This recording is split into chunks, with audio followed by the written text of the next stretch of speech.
At 11:47 p.m. on March 14, 1945, Corporal Vincent Russo crouched in a drainage ditch 200 yards from Stalag 7A's eastern perimeter fence, clutching a weapon no Allied soldier had ever carried into combat. The compound held 127 American airmen scheduled for execution at dawn, less than 7 hours away. German intelligence had discovered their planned uprising. In the next 90 minutes, Russo would use a homemade incendiary bow to eliminate 9 guards, breach 2 fences, and lead the largest prisoner escape of the European theater. His success would come from a skill learned in his father's Pittsburgh forge, a weapon mocked by every officer who saw it, and a willingness to bet his life on physics most men didn't understand. The guards patrolling Stalag 70A's kill zone had no reason to watch the drainage ditch. They'd swept it twice that evening. Their searchlights cut patterns across frozen Bavarian mud, illuminating wire, guard towers, and the 40-foot death strip between perimeters. Inside the compound, 127 men waited in Barracks 9, knowing the SS execution squad would arrive with morning light. None of them knew Corporal Vincent Russo was 200 yards away, testing the draw weight on a weapon that shouldn't exist. Vincent Russo grew up in Pittsburgh's Lawrenceville neighborhood, where his father operated a small metalworking shop on Butler Street. From age 12, Vincent worked the forge after school, learning to judge steel temperature by color, to shape metal with hammer precision, to understand how heat changed everything it touched. His father specialized in custom tools, items other shops couldn't or wouldn't make. "Someone needs it. We figure out how to build it," the old man would say, wiping soot from his forearms. Vincent learned that creativity mattered more than convention, that the right tool for an impossible job might not exist yet. The shop handled industrial contracts during the Depression. Vincent became expert at working spring steel, understanding tension and compression, calculating stress points. He built specialized clamps for the steel mills, custom brackets for construction crews, replacement parts for machinery nobody manufactured anymore. By 18, he could look at a broken mechanism and reverse engineer something better. His hands carried permanent burn scars from forge work, and his mind carried an intuitive understanding of materials under stress. He enlisted in January 1943, 2 months after his 20th birthday. The recruiter asked about his metalworking experience. "We need mechanics," the man said. Vincent shook his head. "Infantry," he said. "I want to fight." The recruiter shrugged and stamped the papers. Vincent left Pittsburgh in February, reported to Camp Wheeler in Georgia, and discovered Army training focused on standard weapons and standard tactics. Nothing about innovation, nothing about improvisation. Everything by the manual. Training revealed something else. Vincent had exceptional eyesight and steady hands. The range instructor noticed his tight groupings at 300 yards. "You should try for marksman school," the sergeant said. Vincent declined. He'd seen enough specialists get pulled for rear echelon duty. He wanted frontline assignment, wanted to close with the enemy, wanted to prove the forge worker's son could fight. He shipped to Europe in August 1944, assigned to the 45th Infantry Division, pushing through southern France. The combat proved nothing like training. Textbook tactics failed against experienced German defenders. Officers who demanded strict adherence to doctrine got men killed. The soldiers who survived learned to adapt, improvise, think beyond the manual. Vincent watched and learned. The best sergeants encouraged creative problem-solving. The worst ones died following outdated procedures. By March 1945, Vincent's unit fought through southern Germany, liberating concentration camps, securing vital crossroads, pushing toward the Austrian border. On March 12th, his platoon overran a German communications post near Moosburg. Inside, they found classified documents detailing planned executions at Stalag 7A, 127 American airmen, all B-17 and B-24 crew members, all connected to a discovered escape conspiracy. Execution scheduled for March 15 at dawn. Vincent read the list of condemned men. The third name stopped his breathing. Technical Sergeant Peter Caruso, ball turret gunner, Pittsburgh, Pennsylvania. Vincent knew Pete Caruso. They'd grown up 4 blocks apart in Lawrenceville. Pete's father ran the corner grocery. The families attended the same church. Pete had enlisted 6 months before Vincent, trained as aircrew, shipped out in early 1943. Vincent hadn't seen him in 2 years, but remembered Pete's wedding, his kid sister's confirmation, Sunday dinners where both families gathered. The company commander studied the documents. Stalag 70A is 12 miles east, Captain Walsh said. We're not scheduled to reach it for another week. By then, these men are dead. He looked at his platoon leaders. Division says, hold position. We've got no authorization for rescue operations. The room fell silent. 12 miles might as well be 1,000. Nobody suggested disobeying orders. Vincent raised his hand. Sir, I volunteer to go in tonight. The officers turned. Captain Walsh frowned. Go in how, Corporal? That's a fortress camp. 3 perimeter fences, guard towers every 100 yards, SS garrison of 200 men. You'd need a company to assault it. Vincent shook his head. Not assault. Infiltration. 1 man. I get the prisoners out before dawn. The plan sounded insane. Volunteer intelligence officers explained the reality. Stalag 70A occupied former Wehrmacht barracks northeast of Moosburg. 3 concentric fence lines, each 10 feet high, topped with barbed wire. Guard towers with MG-42 machine guns covered every approach. Searchlights swept the kill zones continuously. SS guards patrolled in pairs, rotating every 90 minutes. Guard dogs ran the perimeters. Any assault would require artillery support, air cover, and multiple infantry companies. Even then, the prisoners would likely be executed before rescue arrived. Vincent listened to every objection, then explained what the officers couldn't see. I don't need to assault, he said.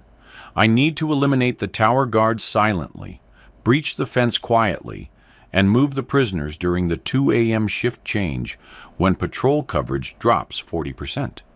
Walsh studied him. Eliminate guards how? Rifle shots alert the whole garrison. Grenades, same problem. You planning to knife your way through 9 towers? Vincent had been thinking about this since reading the execution order. The problem wasn't killing guards. It was killing them silently, at distance, without alerting others. Knives required close approach, risked struggle, and noise. Suppressed pistols didn't exist in infantry units. Rifles created muzzle flash and report. He needed something silent, distance capable, and immediately lethal. He'd been carrying the idea for 3 months, ever since watching a French resistance fighter demonstrate a crossbow built from car parts. The weapon fascinated him. Silent, accurate to 60 yards, devastating impact, but slow, 15 seconds to reload, and bolts lacked stopping power against alert, armored targets. Vincent had sketched modifications in his field notebook, applying forge principles to medieval technology. Spring steel for limbs, compound leverage for draw weight, and the critical innovation, incendiary bolts that didn't just wound but eliminated targets instantly through thermal shock and flame. He explained it to Captain Walsh. I build a high-powered bow, spring steel limbs, 150-pound draw weight, but instead of regular arrows, I use modified thermite bolts, white phosphorus tips, magnesium shafts, phosphorus-soaked wrapping. Impact triggers ignition. The bolt burns at 4,000 degrees. Guard hit anywhere on the torso, dies in 3 seconds. No scream. Throat burns instantly. No alarm. Target drops before reacting. Silent. Distance capable. Immediately lethal. The officer stared. Walsh broke the silence. That's insane. Vincent nodded. Yes, sir. But it works. I tested the concept in France using German stick grenade components. Burns hot enough to melt steel. I just need 6 hours to build the delivery system. The intelligence officer frowned. You're talking about a medieval weapon using modern incendiaries. Has anyone ever done this? Vincent smiled slightly. No, sir. That's why they won't expect it. The room erupted in objections. Engineering officer said the physics were impossible. No bow could generate enough force for reliable kills past 40 yards. Medical officer said even if it worked, thermal burns took time to kill, leaving seconds for guards to raise alarms. Operations officer said infiltrating alone guaranteed capture and death. Vincent answered each objection with forge workers' certainty. Steel spring limbs generate 150-pound draw. Magnesium shaft bolts maintain trajectory to 80 yards. White phosphorus ignites on impact, burns through rib cage in under 2 seconds, incinerates lung tissue before victim can scream. I've calculated the physics. Captain Walsh raised his hand for silence.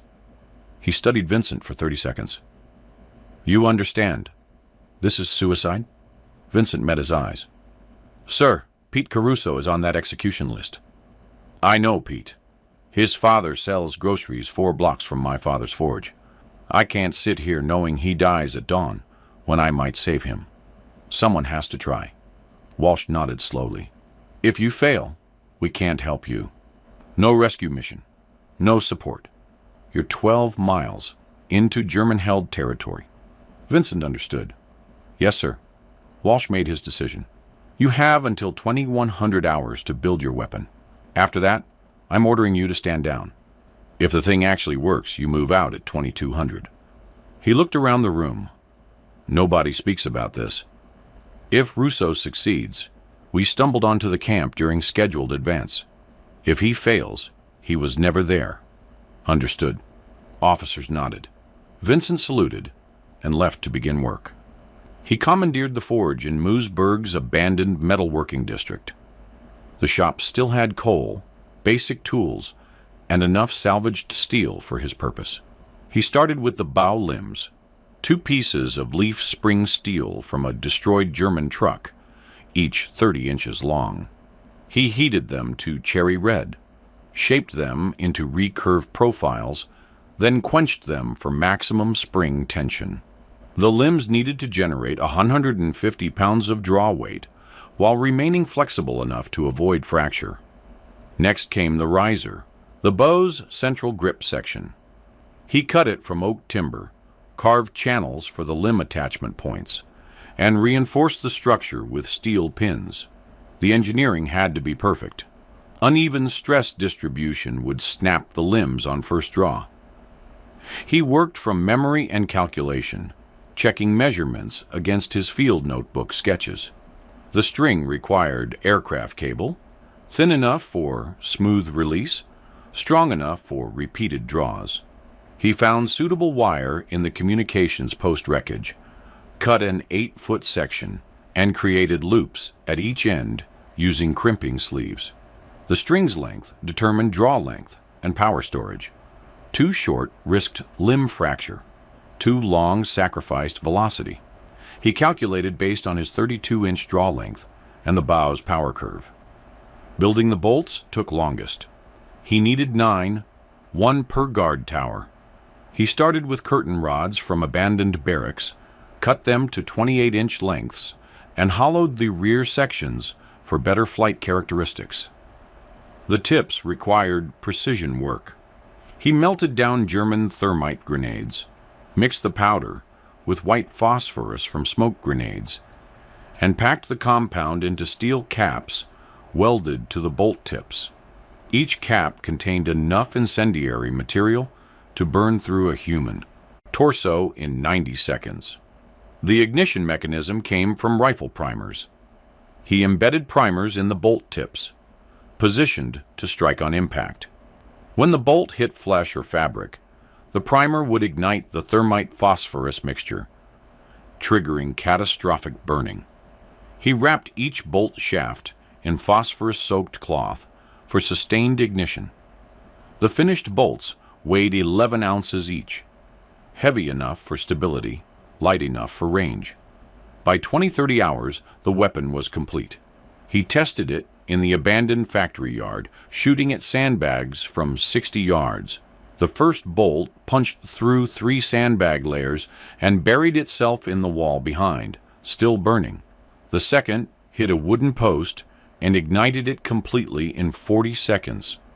The third struck a steel plate and welded itself to the metal through heat fusion. The bow's draw weight felt enormous. His shoulders burned from the effort, but the results exceeded calculations. At 60 yards, the bolts maintained flat trajectory and devastating impact. He reported to Captain Walsh at 2100 hours. Walsh examined the weapon, shaking his head. "It looks like something from the Middle Ages." Vincent nodded. "Yes, sir. That's why it'll work.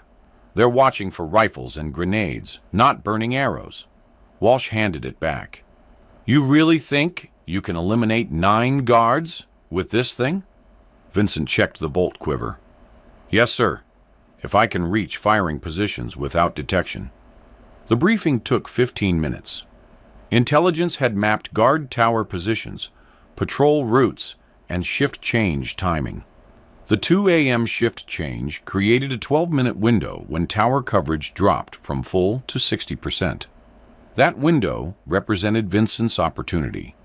Guards leaving posts before replacements arrived, confusion during handoff, attention focused inward on the compound rather than outward on approaches. Vincent would infiltrate from the east, using drainage ditches for concealment. The eastern approach offered the best cover, tree line within 300 yards, drainage ditch running to within 200 yards of the outer fence. From there, he'd eliminate the 9 tower guards during the shift change window, breach the 3 fence lines using wire cutters, locate Barracks 9, and extract 127 men through the breached perimeter. The entire operation needed to complete before 3 a.m. when roving patrols resumed. Captain Walsh provided what support he could. Wire cutters, compass, map marked with extraction point coordinates. A small forest 3 miles west of the camp, where a truck would wait until so 400 hours. After that, the truck would leave with or without survivors. Medical supplies for treating wounded prisoners. A suppressed .45 pistol for emergencies. "The bow is your primary weapon," Walsh said. "The pistol is for when everything goes to hell." Vincent prepared in silence. He stripped his uniform of rank insignia and unit patches. If captured, he'd claim to be an escaped prisoner, though the bow made that cover story implausible. He wrote no letters. His family would learn his fate when the Army delivered notification. He checked his gear 3 times: bow, 9 bolts, wire cutters, compass, map, pistol, medical pack, canteen. Total weight, 42 pounds. At 2147 hours, he shook hands with Captain Walsh. "Bring them home, Corporal." Vincent nodded. "Yes, sir. See you at the extraction point." He walked into the darkness, moving east toward Stalag 7A. The temperature had dropped to 28 degrees. His breath created small clouds. The bow hung across his back, bolts secured in a canvas quiver. He felt the forge worker's calm, the same focus he'd brought to difficult metal work, the understanding that precision mattered more than speed. The first 2 miles covered open farmland. He moved through plowed fields, using irrigation ditches for concealment when possible. The frozen ground crunched under his boots. He stopped frequently to listen, checking for patrols or guard dogs. The countryside remained quiet except for distant artillery rumble from the front lines to the south. At 22:34 hours, he reached the tree line 300 yards from Stalag 7A. The camp spread before him, 3 fence perimeters, illuminated by searchlights. 9 guard towers spaced evenly around the circumference. Low barracks buildings inside the inner compound. He counted patrol movements, timing the guard rotations. Intelligence had been accurate. Pairs of guards walking the perimeter, 90-minute cycles, overlapping coverage designed to prevent blind spots. He worked his way through the trees to the drainage ditch. The ditch ran southeast to northeast, passing within 200 yards of the camp's eastern fence before curving away. He entered the ditch at 22:41 hours and began the slow crawl toward his firing position. The ditch bottom held 3 inches of freezing water. His uniform soaked through immediately. Cold penetrated his core. He ignored it, focusing on movement technique, slow progression, minimal noise, staying below the ditch rim. The crawl took 63 minutes. Every 5 yards, he stopped to listen and observe. Searchlights swept overhead twice. He heard guard dogs barking from the camp, but none approached his position. At 23:44 hours, he reached the position he'd selected from the map. A slight bend in the ditch, offering clear sight lines to 3 eastern guard towers. He checked his watch. 23:44 hours. 16 minutes until shift change. He arranged his equipment carefully. 9 bolts laid out in firing order, bows strung and tested, wire cutters positioned for quick access. His hands shook from cold. He forced blood flow back into his fingers, flexing them until sensation returned. The bow required full strength to draw. Numb fingers meant missed shots. Missed shots meant death. At 23:58 hours, movement inside the camp increased. Guards began congregating near the main gate. Shift change preparation. Vincent notched his first bolt and drew the bow. The Z 150-pound draw weight engaged every muscle in his shoulders and back. He held the draw, aiming at Tower 3, the nearest eastern tower, 61 yards distant. The guard stood in profile, illuminated by the tower's work light, smoking a cigarette. Vincent compensated for windage and the bolt's slight drop. He released at 01 hours. The bolt flew in silence. It struck the guard in the upper chest, punching through uniform and ribcage. The thermite tip ignited on impact. White-hot flame erupted from the entry wound, incinerating lung tissue and creating thermal shock. The guard opened his mouth to scream, but flames had already destroyed his vocal cords. He collapsed backward, body burning at 4,000 degrees. The tower's wooden platform began smoldering. The guard never made a sound beyond the soft thud of his body hitting the platform. Vincent notched his second bolt. Tower 5, 74 yards northeast. The guard had noticed smoke from Tower 3 and was turning to investigate. Vincent drew and released in 4 seconds. The bolt caught the guard in the side as he turned. Impact, ignition, thermal destruction. The guard fell forward, flames consuming his uniform and flesh. His rifle clattered against the tower railing but didn't fall. Vincent watched for reaction from other towers. None came. The third bolt targeted Tower 7, 81 yards, maximum range for reliable accuracy. The guard stood at attention, scanning the outer perimeter. Vincent compensated for distance drop, aiming 18 inches high. He released. The bolt arced slightly, dropped, and struck the guard in the lower abdomen. Not an ideal hit. The guard looked down at the burning bolt, protruding from his stomach.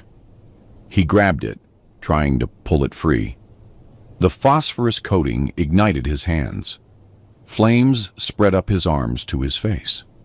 He stumbled backward and fell from the tower platform, hitting the ground inside the fence perimeter. The 20-foot fall killed him before the burns could. 3 guards down. 6 remaining. Vincent relocated 30 yards along the ditch, seeking better angles on the northern towers. He moved in absolute silence, keeping below the ditch rim. At his new position, he had clear shots at towers 1, 2, 4, and 6. He checked his watch. 09 hours. Shift change in progress. New guards would reach the towers in approximately 8 minutes. He needed to work faster. Tower 1 guard, 68 yards. Draw, compensate, release. Bolt struck the guard's throat. Thermite ignited, burning through the carotid artery and esophagus. The guard's head tilted backward as flames consumed his airway. He died in silence, collapsing against the tower railing. Tower 2 guard, 79 yards, partially obscured by the tower's corner post. Vincent waited for the guard to step into the open. 5 seconds. 10 seconds. The guard moved to check his rifle. Vincent released. The bolt caught him in the shoulder, angled down into the chest cavity. Ignition. Thermal shock. Immediate. Collapse. Tower 4 presented complications. 2 guards stood on the platform, the departing guard and his replacement, talking during handoff. Vincent needed to eliminate both before either could react. He drew his 5th bolt, aimed at the nearer guard, and released. The bolt struck center mass. Flames erupted. The guard fell. His replacement had 2 seconds to process what happened before Vincent's 6th bolt hit him in the side. Both guards burned on the platform. The wood beneath them began to smoke and char. Tower 6, 85 yards, beyond optimal range. The guard paced the platform, making targeting difficult. Vincent tracked his movement, timing the shot for when the guard paused. The guard stopped to light a cigarette. Vincent released. The bolt flew high, hitting the guard in the upper chest near the collarbone. The impact spun him backward. Thermite ignited, burning through shoulder and neck. He fell against the tower railing, body aflame, and toppled over the edge. His burning corpse landed outside the fence perimeter, 15 yards from Vincent's position. 7 guards eliminated. 2 towers remained, 8 and 9, both on the western side of the camp. Vincent couldn't reach them from his current position. He needed to circle north, using the tree line for cover, and find new firing angles. He gathered his remaining equipment and moved out at 0:14 hours. The shift change was now complete. New guards would be reaching the burned-out towers within minutes. Discovery was imminent. He ran through the trees, circling the camp's northern perimeter. His soaked uniform froze in the night air. Ice crystals formed on his sleeves. He ignored the cold, focused on reaching a position with sight lines to the remaining towers. At 00:19 hours, he found a vantage point, a small rise 200 yards northwest of the camp. From here, he could see Towers 8 and 9. Tower 8, 93 yards, extreme range. The guard stood facing inward, watching the compound. Vincent drew his 8th bolt, aimed high to compensate for distance drop, and released. The bolt arced through the air, dropping as it flew. It struck the guard in the back, between the shoulder blades. The impact drove him forward, against the railing. Thermite ignited, burning through his spine and internal organs. He collapsed onto the platform, flames spreading. Tower 9, the final target, 87 yards. The guard had noticed a smoke from Tower 8 and was raising his rifle, preparing to sound the alarm. Vincent had seconds. He drew his 9th and final bolt, aimed for center mass, compensated for the guard's movement, and released. The bolt struck as the guard brought the rifle to his shoulder. Impact in the chest. Ignition. The guard's finger contracted on the trigger reflexively, firing a single shot into the air before flames consumed his hand. He fell backward, rifle clattering to the platform. The rifle shot echoed across the camp. Alarms would follow within seconds.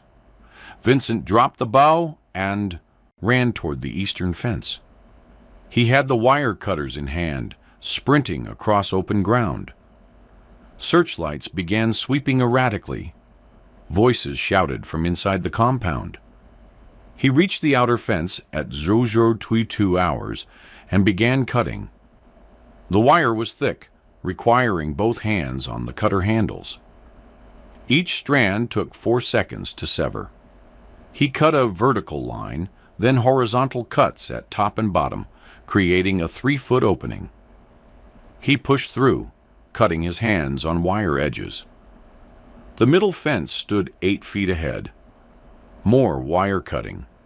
His hands bled freely now, making the cutter slippery. He worked frantically, aware that guards would be mobilizing. Behind him, he heard dogs barking. The second fence parted. He pushed through, leaving skin on the barbs. The inner fence was 10 feet ahead. This fence carried electrical current. He could hear the humming. He used the rubber-handled cutters, praying for proper insulation. The wire sparked when cut, but didn't electrocute him. Third fence breached. He was inside the compound. Barracks 9 stood 100 yards ahead, second building from the eastern end. He ran toward it in a crouch, using shadows. Guards shouted from the western side of the camp, responding to the burning towers. He reached the barracks and kicked the door. "American Rescue! Everybody out, now!" He shouted it 3 times before men began emerging. The prisoners looked skeletal. Months of starvation had reduced them to walking corpses. Vincent recognized Pete Caruso immediately, 20 pounds lighter than Vincent remembered. Sunken eyes, ragged uniform. "Pete, it's Vinny Russo from Pittsburgh." Pete stared, processing. "Russo? What the hell?" Vincent grabbed his shoulder. 127 men sentenced to execution at dawn. I'm getting you out. Everyone who can walk, move toward the eastern fence now. Support the wounded. We have 8 minutes. The prisoners moved with desperate urgency. Some could barely stand. Others carried their weaker friends. Vincent led them toward the breached fence, using the same path he'd cut. Searchlights swept the compound. Guard units were converging on the burning towers. Vincent counted men as they passed through the fence. 50, 75, 100. Pete Caruso brought up the rear, supporting a pilot with a broken leg. "Keep moving!" Vincent shouted. 3 miles west to extraction point. They cleared all 3 fences by 0031 hours. 127 men, now outside the wire, moving west across open farmland. Behind them, the alarm finally sounded. Sirens wailing, searchlights scanning, voices shouting in German. Dogs barked. Motorcycle engines started. The pursuit had begun. Vincent directed the prisoners toward the tree line 300 yards west. The men shuffled and limped, some barely conscious. Vincent and 3 healthier prisoners carried the 6 who couldn't walk. The cold cut through their thin prison uniforms. Vincent gave his jacket to a pilot, shivering uncontrollably. They reached the tree line at 0039 hours. Vincent counted again, 124 men, 3 missing. He scanned the field behind them. 2 prisoners had collapsed 50 yards back. A third sat beside them, refusing to leave. Vincent ran back, grabbed the sitting prisoner, and dragged him toward the trees. Pete Caruso returned for the other 2. They carried all 3 into the forest at 0042 hours. Motorcycle headlights appeared on the road east of the camp. German pursuit teams were deploying. Vincent pushed the prisoners deeper into the forest. 2 miles west, then south to the extraction point. Anyone who falls behind, we carry. Nobody gets left. He organized the stronger prisoners into support teams, each team responsible for helping 2 weaker men. They moved through the forest in a straggling column. Vincent brought up the rear with Pete, watching for pursuit. Behind them, searchlight beams cut through the trees. Dogs barked closer now, maybe 400 yards back. The prisoners couldn't move faster. Starvation had destroyed their endurance. Several men collapsed every 100 yards. Vincent and the support teams carried them, set them down to rest for 30 seconds, then carried them further. At 01:18 hours, they broke from the forest into another stretch of farmland. The extraction point lay a mile south. Vincent could see vehicle headlights in the distance, the promised truck. They crossed the open ground, completely exposed. If German units flanked them now, they'd be caught in the open. Vincent urged more speed, but the prisoners had nothing left. They moved in shambling determination, willing their destroyed bodies forward. Behind them, motorcycle engines grew louder. Vincent turned and saw headlights emerging from the forest. 4 motorcycles with sidecars, each carrying 3 German soldiers. Distance 600 yards and closing. The prisoners were 400 yards from the truck. The mathematics was simple. The Germans would overtake them before they reached safety. Vincent stopped and turned to face the pursuit. He pulled the suppressed .45 pistol Captain Walsh had given him. Pete Caruso stopped beside him. "What are you doing?" Vincent aimed at the lead motorcycle. "Buying time. Get everyone to the truck." Pete shook his head. "Not leaving you." Vincent fired. The suppressed pistol made a soft cough. The lead motorcycle's driver jerked sideways. The bike veered off the road and crashed. The 3 following motorcycles slowed, confused. Vincent fired again, hitting the second driver. That motorcycle crashed as well. The remaining 2 motorcycles stopped. Soldiers dismounted, taking cover and returning fire. Bullets cracked past Vincent's head. He grabbed Pete. "Now we run!" They sprinted toward the truck, weaving as rifle rounds kicked up dirt around them. The prisoners had reached the vehicle and were climbing aboard. Vincent and Pete covered the final 100 yards at full speed. Bullets struck the truck's tailgate. They dove into the truck bed as the drivers accelerated. The truck lurched forward, engines straining under the weight of 127 emaciated men. German rifles continued firing. A bullet shattered the truck's rear window. Another punctured the roof. The driver pushed the vehicle to maximum speed, racing south on the dirt road. The German motorcycles resumed pursuit but fell behind. The truck maintained its lead. At Oroso 1:34 hours, the truck crossed into Allied territory. American sentries flagged them through a checkpoint. They were safe. Vincent sat in the truck bed, surrounded by freed prisoners. Pete Caruso gripped his shoulder, too exhausted to speak. Around them, men wept or stared in silence. The truck delivered them to the field hospital at 01:47 hours. Medics swarmed the vehicle, helping prisoners down, assessing medical conditions.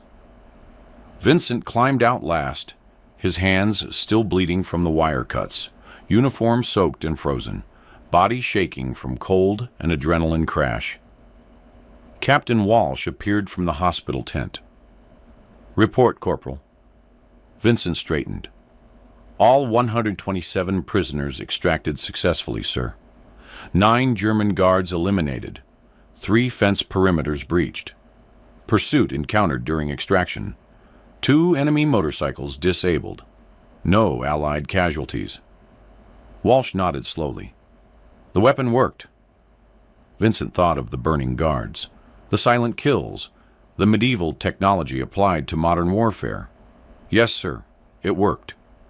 The debriefing lasted 3 hours. Intelligence officers recorded every detail: guard positions, tower spacing, patrol timing, fence construction, prisoner condition. They examined Vincent's hands, documenting the wire cuts. They collected the suppressed pistol. The bow had been abandoned in the ditch. Vincent hadn't retrieved it during the extraction. Officers asked about the incendiary bolts. Vincent explained the thermite phosphorus mixture, the primer ignition system, the magnesium shafts. Engineers took notes, asking about draw weight and accuracy ranges. The freed prisoners provided verification. 27 men gave written statements describing the rescue. Technical Sergeant Peter Caruso testified in detail. Corporal Russo breached 3 fences alone, entered a fortified enemy camp, and led 127 condemned men to safety. He eliminated guard resistance using a weapon he designed and built himself. He carried wounded prisoners under enemy fire. Without his actions, all 127 of us would have been executed at dawn. Medical examination of the prisoners revealed severe malnutrition, multiple cases of dysentery, broken bones improperly healed, and infections from untreated wounds. Doctors estimated that without immediate rescue, the execution schedule would have killed men already too weak to survive. Vincent's timing, arriving 8 hours before the scheduled execution, represented the difference between mass death and survival. The Army recommended Vincent for the Medal of Honor. Captain Walsh filed the initial paperwork on March 16th, citing extraordinary valor, initiative, and life-saving action against overwhelming odds. The recommendation included witness statements, after-action reports, and medical documentation of the prisoner's condition. Division Command endorsed it. Corps Command endorsed it. The paperwork moved through channels. In May 1945, the recommendation was downgraded to the Distinguished Service Cross. The official explanation cited insufficient documentation of enemy resistance. The guards had been eliminated silently before raising alarm, so there was no record of sustained combat action. Unofficially, officers mentioned that the unconventional weapon, a homemade incendiary bow, didn't fit standard valor narratives. Medals went to men who charged machine gun nests with rifles, not those who used medieval technology and modern chemistry. Vincent received the Distinguished Service Cross on June 3, 1945, at a ceremony in occupied Germany. General Wade Heislip presented the medal, reading the citation, "For extraordinary heroism in action against the enemy, Corporal Vincent Russo, on his own initiative, infiltrated a heavily fortified enemy prison camp and rescued 127 Allied prisoners scheduled for execution. Through innovative tactics and exceptional courage, he completed this mission without Allied casualties." Pete Caruso and 40 other rescued prisoners attended the ceremony. They stood and applauded when Vincent received the medal. He saluted and stepped back into formation, embarrassed by the attention. The war ended 2 months later. Vincent returned to Pittsburgh in November 1945, 23 years old, carrying a duffel bag and a medal he rarely mentioned. He walked into his father's metalworking shop on Butler Street and asked for his job back. His father embraced him, asked no questions about the war, and put him back to work at the forge. Vincent resumed the life he'd left, shaping steel, building custom tools, working 6 days a week in soot and heat. Pete Caruso opened a grocery store 2 blocks away, taking over his father's business. Vincent and Pete met for coffee every Saturday morning at the diner on Penn Avenue. They rarely discussed the war. When others asked about it, Pete would say, Vinny saved my life. That's all you need to know. Vincent deflected with humor. Pete exaggerates. I just cut some wire. The rescued prisoners knew better. Every year on March 15, Vincent received cards and letters from men scattered across America, pilots in California, bombardiers in Texas, navigators in Florida. They remembered the date. They remembered the man who refused to let them die. Vincent married in 1947, had 3 daughters, and worked the forge until retirement in 1978. He attended reunions of the rescued prisoners, gatherings held annually in different cities. By 1970, 83 of the original 127 were still alive. They flew in from across the country to shake Vincent's hand, introduce their children, and thank him again.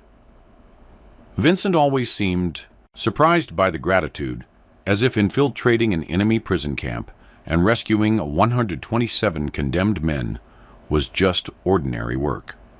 He died in 1994, at age 72 from heart failure, surrounded by family in his Pittsburgh home. The funeral drew over 300 people. 54 of the rescued prisoners attended, men now in their 70s, some in wheelchairs, all determined to pay respects. They stood honor guard at the casket. Pete Caruso delivered the eulogy. Vincent Russo was a metal worker who learned to shape steel in his father's forge. When he needed to save his friends, he applied those skills to an impossible problem. He built a weapon that shouldn't work, infiltrated a fortress that couldn't be breached, and brought home men everyone else had written off as dead. He never bragged. He never sought recognition. He just did the work that needed doing. That was Vinny. The Distinguished Service Cross is displayed at the Heinz History Center in Pittsburgh, part of an exhibit on World War II veterans from western Pennsylvania. The placard mentions the rescue of 127 prisoners, but doesn't detail the incendiary bow.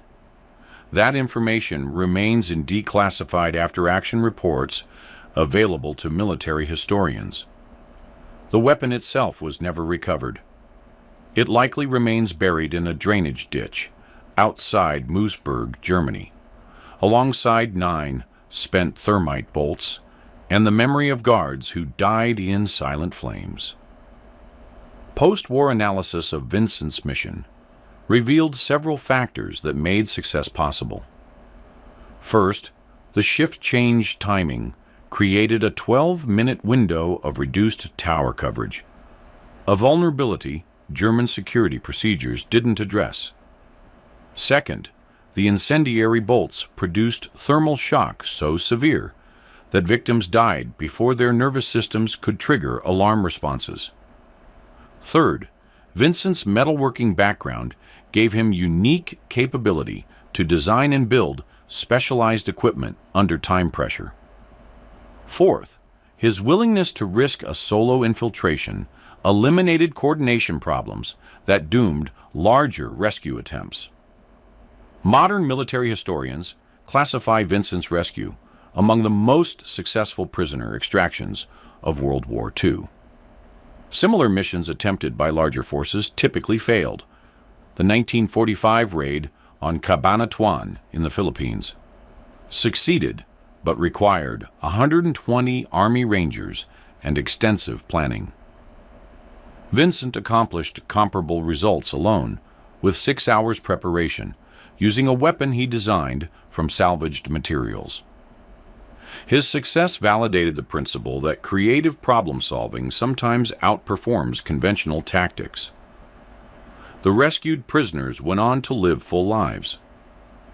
Technical Sergeant Peter Caruso operated his grocery store for 42 years, raised 5 children, and died in 2001, at age 81. First Lieutenant James Mallory returned to his engineering career, patented 12 agricultural innovations, and credited Vincent's rescue with giving him a second chance at meaningful work. Captain Robert Finch became a high school teacher, influencing thousands of students, and always began each school year by telling his students about the metal worker who refused to abandon condemned men. Of the 127 rescued prisoners, 119 survived the war.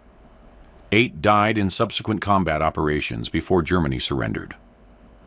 The survivors returned to civilian life. Teachers, engineers, businessmen, farmers, factory workers. They married, had children, built ordinary lives that would have ended in a German execution yard if Vincent Russo hadn't spent 6 hours building an impossible weapon and 8 minutes eliminating 9 guards who never saw the burning arrows coming. If you found this story compelling, please like this video. Subscribe to stay connected with these untold histories. Leave a comment telling us where you're watching from.